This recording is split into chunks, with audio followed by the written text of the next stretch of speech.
En Oh oui, Harrison Ford, regardez ce que je reçois tous les jours, que je le veuille ou non.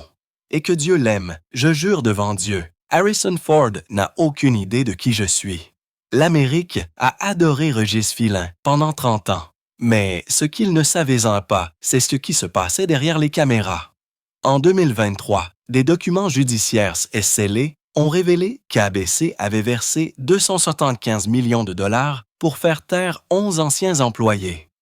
L'argent est passé par une société écran secrète. Chaque personne a signé des contrats allant jusqu'à 1 million de dollars pour ne jamais parler de ce qui s'est réellement passé sur le plateau. Une assistante costumière a reçu 365 000 dollars et une couverture santé à vie. Lorsque 3 personnes ont finalement brisé le silence après la mort de Régis, la vérité était plus laide que quiconque ne l'imaginait. Ce n'est pas l'émission matinale dont vous vous souvenez. Le 10 septembre 1988, quelque chose d'inhabituel s'est produit à la télévision américaine. Un petit programme local de WABC-TV à New York, appelé The Morning Show, est soudainement apparu sur près de 200 stations à travers le pays. Il n'était pas soutenu par ABC News, ni par une initiative majeure du réseau. Au lieu de cela, c'était une expérience audacieuse qui a tout changé. L'émission a été rebaptisée Live with Regis and Kathy Lee et est devenue la première fois qu'ABC autorisait l'une de ses stations détenues à syndiquer une émission à l'échelle nationale sans utiliser sa division des nouvelles. Cette décision est intervenue après que des réunions stratégiques de fin 1987 ont révélé quelque chose de surprenant. Des études ont montré que la version locale de l'émission battait en fait le Today Show de NBC dans sa première demi-heure à New York, le plus grand marché de la télévision du pays. Les dirigeants ont vu une chance de reproduire ce succès à travers le pays. Parce qu'elle provenait de la division du divertissement et non du service des nouvelles, les producteurs ont évité les règles syndicales coûteuses. Ils ont pu réaliser une heure complète de télévision en direct pour moins de la moitié du coût de Good Morning America. C'était un pari risqué. Au lieu d'utiliser l'équipe de publicité nationale, WABC devait vendre les publicités localement, ce qui signifie qu'en cas d'échec, cela affecterait durement son propre budget. Mais le pari a fonctionné. En seulement 6 semaines, les audiences chez les femmes âgées de 25 à 54 ans ont bondi de 25 %. La plupart des nouveaux téléspectateurs provenaient de l'émission matinale de CBS. ABC a dû louer plus de temps satellite pour que les stations de l'Ouest puissent diffuser l'émission au bon moment sans perdre en qualité. Ce qui avait commencé comme une expérience locale s'est transformé en un bouleversement national de la télévision matinale. Lorsque WABC a embauché Régis Philin pour animer la version originale de l'émission en 1953, la plupart des gens de l'industrie ne s'attendaient pas à grand-chose. Il avait animé plusieurs émissions nationales, mais toutes ont été annulées après une saison. Il a même eu un talk show de courte durée à San Diego qui n'a duré que 4 mois. À 51 ans, il n'avait pas de contrat à long terme et pas de revenus réguliers. Ainsi, lorsqu'il a accepté une émission matinale locale sans lien avec le réseau, beaucoup ont pensé que c'était une fin discrète à sa carrière. La station l'a même programmé à 9 h du matin pour éviter la concurrence directe avec Today, essayant de se protéger d'un autre échec. Mais les choses ont rapidement changé. En mai 1984, les audiences à New York ont montré que son émission battait à la fois Good Morning America et Donahue. Ce succès lui a valu un nouveau contrat et l'a retiré de la liste des animateurs invités permanents. La tranche matinale locale, qui semblait autrefois être une dernière chance, est devenue le tremplin qui lui a finalement donné une renommée nationale. Il a enregistré plus d'heures à l'antenne que quiconque dans l'histoire de la radiodiffusion. Le parcours de Kathy Lee Gifford pour devenir co-animatrice était tout aussi improbable. En 1969, elle a auditionné pour Charlie's Angels et a été rejetée sur le champ. L'agent de casting lui a dit qu'il cherchait quelqu'un de magnifique. Magnifique comme Jacqueline Smith, lui disant en gros qu'elle n'était pas assez belle pour la télévision. Dans une interview en 2024, elle a dit qu'elle était malade avec de la fièvre ce jour-là, mais a ri en quittant la pièce.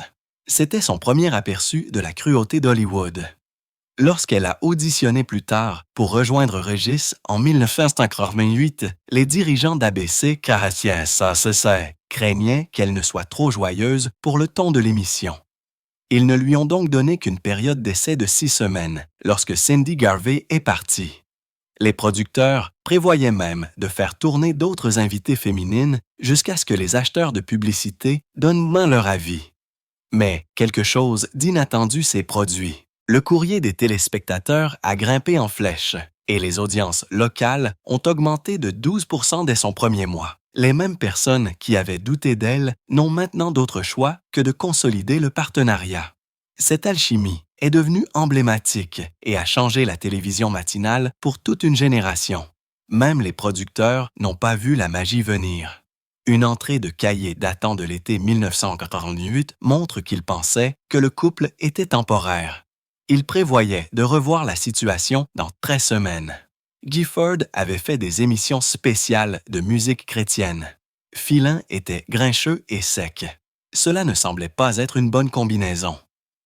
En coulisses, ils avaient même mis en place différents éclairages au cas où les téléspectateurs se plaindraient suspects de l'apparence de l'émission. Mais leurs personnalités opposées sont devenues la sauce secrète. Elles se mettaient à chanter. Ils grommelaient. En retour, le public adorait ça. Le bavardage des animateurs au début de l'émission, qui était censé durer 8 minutes, continuait de s'allonger. Mais les producteurs l'ont laissé passer parce que les audiences ont montré que les gens ne changeaient pas. Deux chaînes.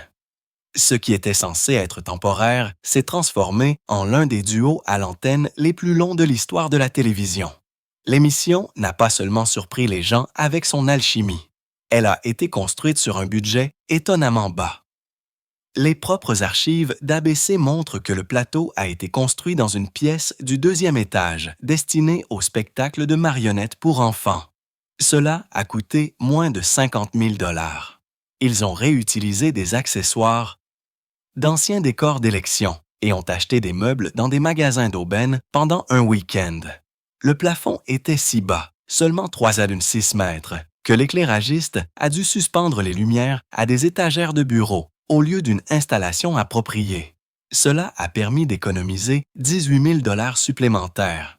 Ils ont même emprunté du matériel graphique à une autre émission et ont échangé des puces manuellement avant de passer en direct à 9 h du matin. Pour la restauration, ils ont sauté les services internes et ont simplement envoyé des stagiaires acheter des bagels dans la rue. Régis a même plaisanté à l'antenne en disant qu'il survivait grâce à des murs verts sauge et des glucides Saint-Victor. Pourtant, toute cette créativité de bricolage a conduit à une émission qui coûtait moins cher pour une semaine entière que ce que Today coûtait pour un seul épisode. Et elle les battait quand même en audience. Le 5 septembre 1988, Buena Vista Television, la branche de syndication de Disney, a lancé l'émission à l'échelle nationale. Elle est passée d'une diffusion uniquement à New York à une diffusion dans 124 marchés du jour au lendemain. À la fin de 1990, elle était diffusée dans plus de 200 marchés, atteignant 98% des foyers. Aucune émission de jour ne s'était jamais propagée aussi rapidement sans le soutien du réseau. Disney a donné aux stations 5 des 7 publicités locales et a couvert tous les coûts de promotion que les petites stations devaient habituellement payer elles-mêmes. Ils ont dépensé près de 12 millions de $ en marketing au cours des 18 premiers mois, un budget généralement réservé aux grandes émissions de grande écoute. Mais cela a fonctionné. En novembre 1989, l'émission était classée numéro 1 chez les femmes de 25 à 54 ans dans 117 villes. En 1941, les meilleures stations payaient 60 000 $ par épisode pour diffuser l'émission, 3 fois plus qu'elles ne payaient seulement 3 ans plus tôt. Entre 1990 et 1992, Live n'a pas seulement gagné sa tranche horaire, elle l'a dominée. Les chiffres de Nielsen montrent qu'en février 1991, l'émission a obtenu une moyenne de 5,4 points de cote d'écoute des ménages et une part de marché de 22% dans 212 villes. Dans le principal groupe démographique des femmes âgées de 18 à 49 ans, elle a atteint une cote d'écoute de 6,1, soit 40% de plus que la concurrence la plus proche, battant même d'autres émissions d'ABC. Certaines stations d'ABC ont dû déplacer leur propre programme de réseau pour protéger cette mine d'or. Le 11 février 2018, l'émission a diffusé un segment spécial où Regis a subi une coloscopie en direct à la télévision. Ce coup d'éclat a attiré à lui seul une cote d'écoute de 8,0 et une part de marché de 30% rien qu'à New York. C'était le chiffre le plus élevé pour une émission matinale locale depuis la rediffusion du mariage royal en 1941. Lorsque Disney a entièrement acheté ABC en 1985, elle a intégré Live dans son énorme machine corporative. Les rapports financiers de cette époque montrent que l'émission rapportait 14 millions de dollars par an. Cela comprenait 74 millions de dollars de publicité, 17 millions de dollars de licences internationales et 23 millions de dollars de promotions liées à Disney, comme des événements dans les parcs thématiques et des forfaits de croisière. Disney a utilisé des regroupements intelligents pour augmenter les tarifs publicitaires. Un spot de 30 secondes qui coûtait 24 000 $ en 1994 est passé à 36 500 $ en 1997. Cette augmentation de 52% était encore plus élevée que ce qu'Oprah ou Donahue avaient réalisé. Lors d'une téléconférence sur les résultats de 1997, Disney a crédité Live d'avoir généré plus d'un quart de tous les bénéfices de la division télévision de Buena Vista. Au milieu des années 1990, l'image brillante de Live with Regis and Kathy Lee a commencé à se fissurer. Cela a commencé en juin 1996, lorsque l'enquêteur sur les droits de l'homme Charles Kernigan a révélé un secret choquant. Il a révélé que des filles âgées d'à peine 13 ans cousaient des robes de marque Kathy Lee dans une usine hondurienne pour seulement 31 cents de l'heure. Elles étaient obligées de travailler 70 heures par semaine, subissaient des fouilles à nu et étaient même frappées si elles parlaient. Beaucoup ont dû abandonner leurs études. Les vêtements faisaient partie de la collection Kathy Lee qui rapportait déjà environ 300 millions de dollars par an en vente pour Walmart. Pour s'assurer que l'histoire frappe fort, Kernigan a envoyé 2 lettres d'avertissement manuscrites directement au hall de WABC, sachant que Kathy Lee les verrait en direct à l'antenne. Le 14 juin 1996, elle a fondu en larmes, affirmant qu'elle n'en avait aucune idée. Peu de temps après, on a découvert que Walmart avait discrètement transféré sa production au Nicaragua des mois plus tôt, laissant les filles honduriennes sans 4 semaines de salaire. Les retombées ont été brutales. Le Q-score de Kathy Lee, une mesure de la popularité qui stimule les commandites, est passé de 25 à 14 en une seule semaine. En moins de 48 heures, plus de 40 annonceurs, dont Carnival Cruise Lines, se sont retirés. Pour la première fois, l'émission matinale qui fait du bien semblait liée à quelque chose de laid, et les téléspectateurs ont remarqué les fissures derrière son image ensoleillée. Mais il y avait plus de problèmes en coulisses.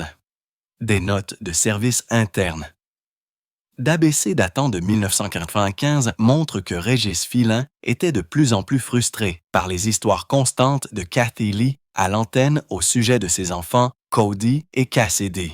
Une note de service datée du 3 mai se plaignait du fait qu'il ne pouvait pas placer une seule blague parce qu'elle avait passé 5 minutes d'affilée à parler des poussées dentaires. Un rapport divulgué du réseau a montré que ces segments, fortement axés sur la famille, ont conduit 11% des téléspectateurs à changer de chaîne dans le principal groupe d'âge des femmes de 25 à 54 ans. Regis a poussé le producteur de l'émission, Michael Gelman, à limiter les bavardages sur les enfants à seulement 2 minutes, avertissant que l'élan de l'émission depuis 1988 était en train de s'estomper avant la première pause publicitaire. Bien que ces notes de service n'aient jamais été diffusées publiquement, les journalistes les ont rapidement récupérées, ce qui a alimenté les rumeurs selon lesquelles l'alchimie de l'émission n'était pas aussi harmonieuse qu'elle le paraissait. Puis est venu le scandale que personne ne pouvait éviter. Le 14 mai 1997, le tabloïd Globe a publié des photos du mari de Kathy Lee, la légende de la NFL Frank Gifford, dans une suite d'hôtels avec une hôtesse de l'air de 46 ans, Susan Johnson. Le tabloïd avait même payé Johnson et un détective privé pour les filmer secrètement. Ils ont ensuite menacé de publier la bande à moins que Kathy Lee n'accepte une interview exclusive. Le lendemain même, Regis a dû ouvrir l'émission seul, disant à 20 millions de téléspectateurs que Kathy Lee prenait une journée personnelle. Elle est revenue le 20 mai, passant 11 minutes à pleurer à l'antenne et remerciant Regis d'avoir protégé ses enfants des gros titres. Cet épisode a atteint une cote d'écoute de 9,8 chez les ménages, soit 18% de plus que la moyenne de la saison, mais cela a eu un prix. Plus de 4,200 téléspectateurs ont téléphoné pour se plaindre de ce qu'ils considéraient comme de la misère voyeuriste. Les annonceurs sont redevenus nerveux, Claréral retirant une campagne de coloration capillaire qui a coûté 325 000 $ à l'émission.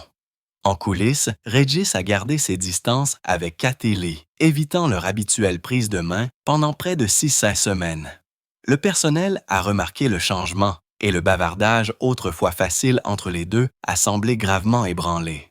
La tension n'était pas seulement personnelle. L'ancienne productrice de segments, Lisa Bernbach, se souvient d'un moment de tension en mars 1996, lorsque Kathy Lee a exigé que le groupe de garçons 98 chante 2 chansons au lieu d'une. Regis a rapidement rétorqué que s'il se produisait 2 fois, il voulait un humoriste sur l'émission pour équilibrer le tout. En 1997, les disputes de ce genre étaient courantes. Les notes heures de production de l'année montrent que 37 segments d'invités ont été annulés ou réorganisés après des disputes sur le plateau. Dans un courriel, Gelman a averti que Julia Roberts avait refusé de revenir après avoir été témoin d'une dispute entre les animateurs. Le roulement du personnel a atteint 28%, soit le double de la moyenne de la télévision de jour, alors que les membres de l'équipe se lassaient des luttes de pouvoir constantes. La situation s'est tellement dégradée qu'en novembre 1997, ABC a fait appel à un consultant en résolution de conflits, une mesure habituellement réservée aux drames de grande écoute et non aux émissions de discussion matinale. L'argent est ensuite devenu le prochain champ de bataille. En février 1998, lorsque les discussions pour une nouvelle entente de syndication ont commencé, Regis a appris que Kathy Lee gagnait 7 millions de dollars par an, soit 2 millions de plus que lui. Cela l'a piqué au vif, étant donné qu'il avait enregistré plus de 15 000 heures à l'antenne, un record Guinness, et qu'on lui attribuait le mérite de réaliser les grandes interviews que les filiales ont fortement promues. Soutenu par des sondages montrant sa popularité à 72% comparativement à 51% pour elle, Regis a exigé la parité salariale. Son agent, Jim Grousseau, a fait pression pour une entente de 3 ans d'une valeur de 45 millions de dollars ainsi qu'une parodie rétroactive. ABC a menacé de le remplacer par des animateurs invités, mais Regis s'est défendu, allant même jusqu'à sauter une séance de photos promotionnelles le 11 mai, ce qui a forcé le réseau à diffuser les publicités, avec seulement une silhouette floue de lui. Le PDG de Disney, Michael Eisner, est finalement intervenu quelques semaines avant la date limite de juillet, approuvant un contrat de 15 millions de dollars par an pour égaler le salaire de Kathy Lee. Cela a augmenté les coûts de l'émission de 21%. Bien que l'entente l'ait maintenue à l'antenne, les initiés ont constaté qu'un froid s'était installé. Regis s'en tenait à la lecture des cartes cul mot pour mot, évitant les improvisations de Kathy Lee. Leur partenariat, autrefois basé sur le charme, semblait maintenant maintenu par des contrats et des comptables. Lorsque Kathy Lee a finalement quitté l'émission en 2000, Kelly Riapa l'a remplacée. Mais son passage dans l'émission a apporté ses propres difficultés. Pendant ses 4 premières saisons, de 2001 à 2005, son bureau était un ancien placard de concierge à un 2e étage des studios d'ABC. Il n'avait pas de fenêtre, un évier à vadrouille exposé et une seule chaise pliante. Alors que Regis avait un bureau d'angle spacieux avec des armoires en cèdre et un salon de toilette privé, Kelly a dû équilibrer son ordinateur portable sur un chariot de nettoyage industriel chaque fois que la pièce se remplissait de fournitures. Même lorsque les dirigeants lui ont finalement donné un bureau en 2005, ils l'ont simplement boulonné au même mur. Elle est restée là jusqu'à la retraite de Regis en 2011. Les machinistes plaisantaient souvent sur la différence, notant que Régis avait une plaque signalétique dorée, tandis que Kelly avait un post-it. Ces années de grossesse ont apporté d'autres défis. En 2001, 2002 et encore en 2003-2004, Kelly a dû se précipiter jusqu'à 8 fois par heure, ou dans une salle de bain publique au 6e étage qu'elle partageait avec 200 membres du public. Pendant ce temps, Régis avait une salle de bain privée à seulement 2 portes de la scène. Elle se souvient avoir vomi dans l'évier pendant que des touristes portant des chapeaux INUIA demandaient des selfies. En mai 2003, elle a même été retenue derrière une corde par la sécurité lors d'une visite VIP laissée à attendre alors qu'elle était visiblement enceinte. Lorsqu'elle a demandé à avoir sa propre salle de bain, l'avocat d'ABC l'a averti que cela pourrait être perçu comme un traitement spécial, même si aujourd'hui, cela violerait clairement les règles de discrimination en matière de grossesse. Dès le début, on a rappelé à Kelly son rang inférieur. Le 11 janvier 2001, le jour où on lui a officiellement offert le poste de co-animatrice, on a dit à son agent « Ils veulent que vous sachiez qui est votre patron ». Cette phrase lui a été répétée dès son premier jour. Juste avant sa première diffusion, le 5 février 2001, Regis l'a vu arriver avec son équipe de coiffure et de maquillage et a plaisanté hors caméra. Également, elle a une suite. Les membres de l'équipe ont ri, mais Kelly a dit plus tard que c'était comme un fer à marquer, un rappel qu'elle serait toujours considérée comme la partenaire junior, peu importe le succès de l'émission. Pendant une grande partie de sa première décennie, elle a été exclue des décisions créatives importantes. Elle découvrait souvent la liste des invités seulement en lisant le téléprompteur en direct. Elle montait sur scène pour voir des décors thématiques dont elle n'avait pas connaissance. En 2010, lorsqu'elle a demandé à se joindre à la tournée des filiales, un producteur a répondu par courriel qu'il ne voulait pas brouiller les cartes parce qu'elle était un talent. Dans un cas, le personnel standard d'ABC a même étiqueté une note de service animateur 1 pour Régis et remplaçant pour Kelly. Elle l'a conservée dans son journal comme preuve de la façon dont l'émission la traitait. Pendant des années, le garage du studio a raconté l'histoire sans dire un mot. La place de stationnement de Régis Philbin n'était qu'à 20 pas de la porte latérale du Studio 4. Elle était abritée et fraîchement peinte 2 fois par année. Kelly Riapa, en revanche, devait se garer dans le stationnement public de la 66e rue, à 4 minutes de marche à travers les hivers de Manhattan. À l'intérieur de l'immeuble, l'écart s'est creusé. En 2005, le budget de la loge de Régis a dépassé 45 000 $. Il comprenait un chef sushi quotidien et 2 valets à temps plein. La mise à jour de Kelly n'a coûté que 900 $, principalement une nouvelle couche de peinture, et on lui a dit d'apporter ses propres collations. Des productrices associées ont dit qu'on leur refusait le service de messagerie pour les courses d'air de garde-robe que leurs collègues masculins recevaient immédiatement.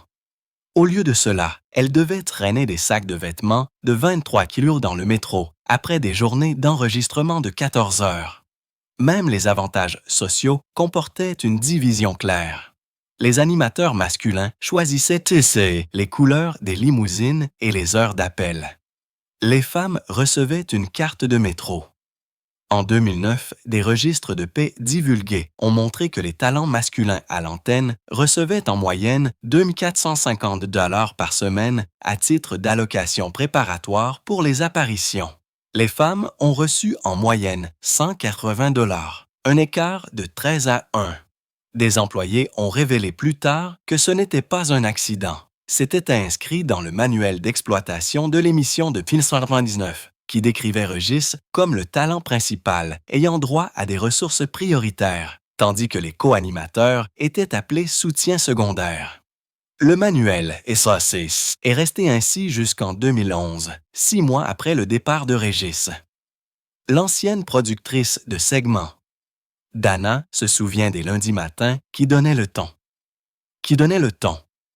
À 6 heures du matin, Régis et 3 cadres supérieurs masculins se réunissaient pour passer en revue les rondes de golf du week-end avant de planifier l'émission. Les productrices n'étaient jamais invitées, même lorsque la réunion comprenait leur propre segment.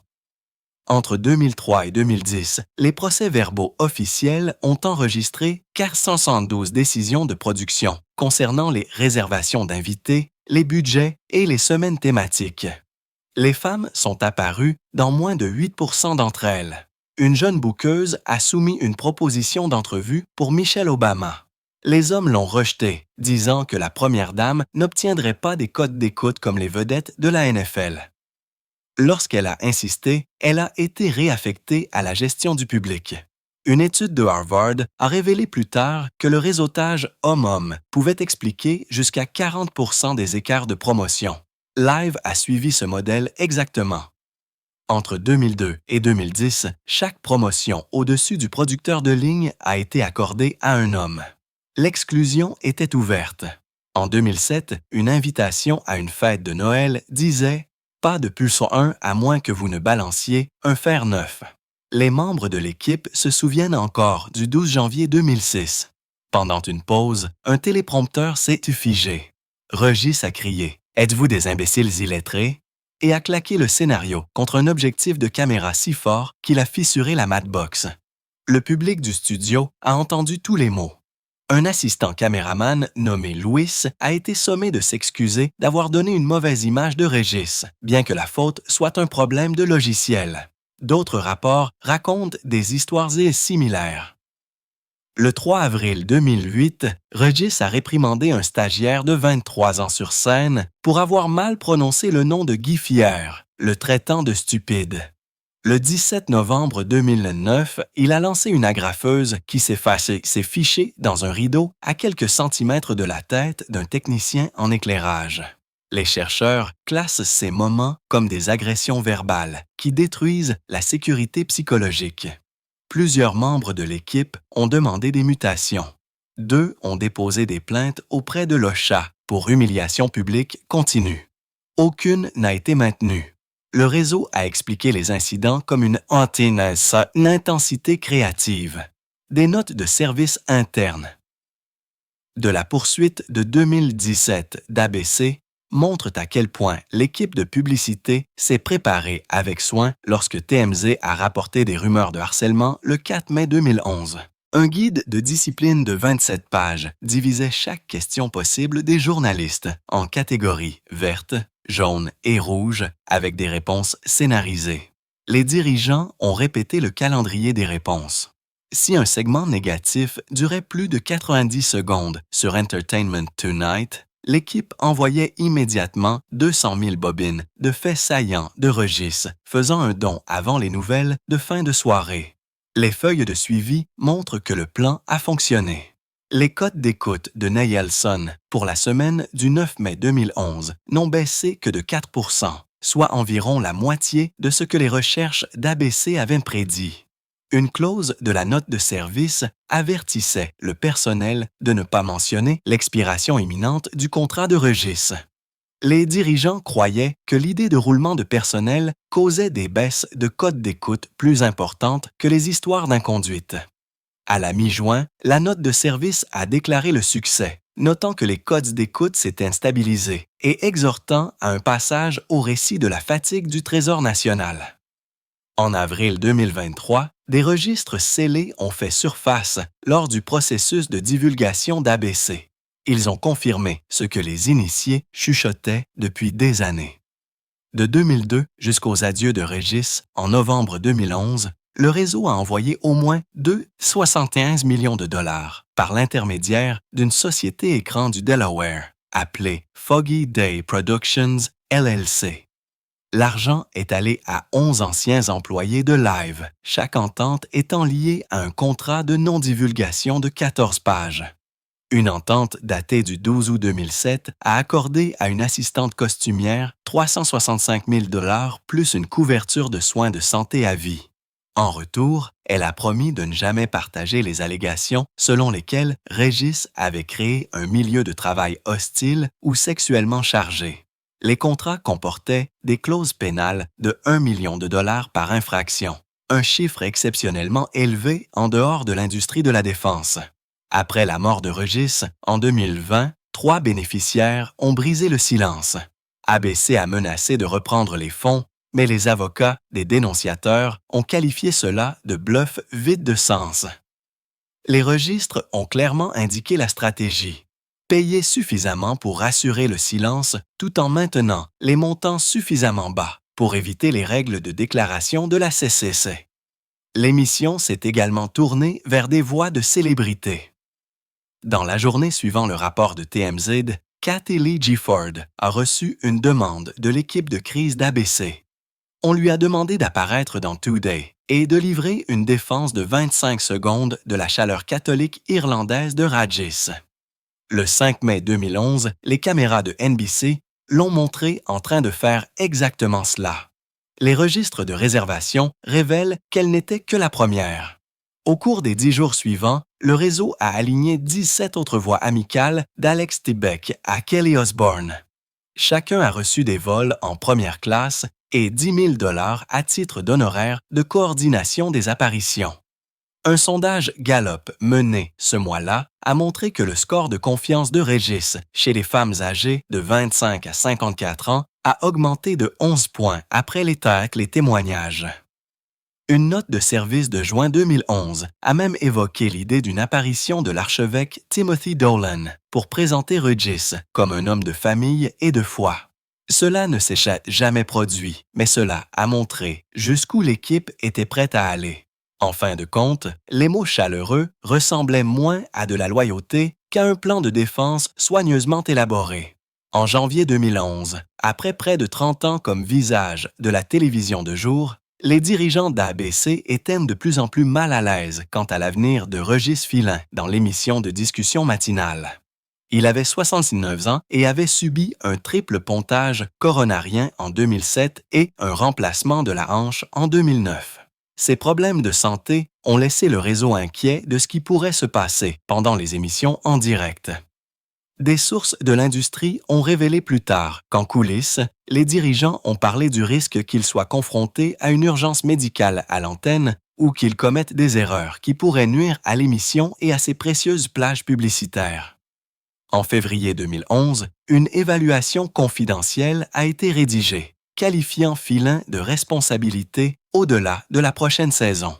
Il était recommandé qu'il se retire pour protéger les quotidiens d'écoute et maintenir la confiance des annonceurs. Lorsque Filin est passé en direct dans Live with Régis and Kelly le 18 janvier 2011 et a annoncé sa retraite, de nombreux téléspectateurs ont cru que c'était sa décision. En vérité, c'était le résultat de mois de planification et de négociation par le réseau, et non un choix spontané de l'animateur lui-même. Kelly Réapa naviguait déjà dans sa propre bataille difficile en coulisses. Après le départ de Kathy Lee Gifford en juillet 2000, Réapa a fait face à des négociations contractuelles difficiles avant de devenir la co-animatrice permanente de Philbin. Les dirigeants lui ont remis une liste stricte de règles qui comprenait l'utilisation de l'équipe de coiffure et de maquillage de Filin, aucun service de garde-robe, aucun congé de maternité payé et seulement un cubicule au lieu d'un bureau privé. Pour quelqu'un dont le nom était lié à l'émission, ces conditions étaient presque inouïes. Dans son livre Livewire, Long-Winded Short Stories, elle s'est souvenue avoir entendu la présidente d'ABC Daytime, Angela Shapiro, lui dire de savoir qui est votre patron. Un avertissement qui a clairement indiqué où se situait le pouvoir. Pourtant, Réapa a réussi à gagner lentement du terrain. Elle a obtenu de petites augmentations de budget, de l'espace pour ses propres segments de marque et même un droit de veto sur les invités. En 2005, des notes de service à l'intérieur du réseau ont montré qu'elle était passée de négligée à partenaire essentiel, se plaçant dans une position forte pour le jour où Philin quitterait finalement. Lorsque les adieux de Philbin sont finalement arrivés le 18 novembre 2011, l'émission a ressemblé à une célébration, attirant les codes d'écoute les plus élevés de l'émission en 2 ans. L'émission spéciale en 2 parties présentait des apparitions de célébrités et une réunion avec Kathie Lee Gifford. Mais une grande partie de ce qui a été diffusé a été soigneusement façonné pour cacher la réalité de ces derniers émois.